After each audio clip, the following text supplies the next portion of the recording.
வீட்டில் மாவு ரொம்ப கம்மியாக இருக்கா, கவலையே படாதீங்க. சூப்பரான ஹெல்த்தியான தோசையாக மாற்றிடலாம்.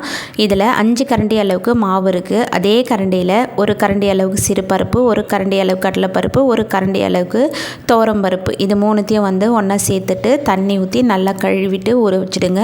அரை மணி நேரத்துலேருந்து 1 மணி நேரம் ஊற வச்சிடலாம். பருப்பு நம்ம அதிகமாக சேர்க்கறதுனால இது கூட 2 துண்டு அளவுக்கு இஞ்சி, 2 பல்லு பூண்டு சேர்த்துக்கலாம். இது கூட மிளகு, சீரகம், சோம்பு அப்படி இருந்ததுன்னா ஒரு 1/4 டீஸ்பூன் அளவுக்கு சேர்த்துக்கலாம்.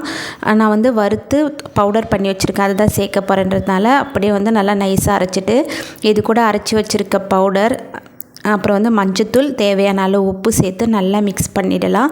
பண்ணிவிட்டு நம்மளுக்கு எந்த அளவுக்கு தேவையோ அந்த அளவுக்கு நல்லா மிக்ஸ் பண்ணிவிட்டு தோசைக்கல் காஞ்சதுக்கப்புறம் நல்லா கிறிஸ்பியாக மொறுன்னு சூப்பராக ஊற்றி எடுத்துக்கலாம். இது என்னோடய பொண்ணு தான் ஊற்றுனாங்க, குழந்தைங்க கூட ஊற்றலாம். அந்த அளவுக்கு சாஃப்டாக சூப்பராக வரும். இது கூட தேங்காய் சட்னி வச்சு சாப்பிடும் போது ரொம்பவே டேஸ்ட்டாக இருக்கும். பாய்.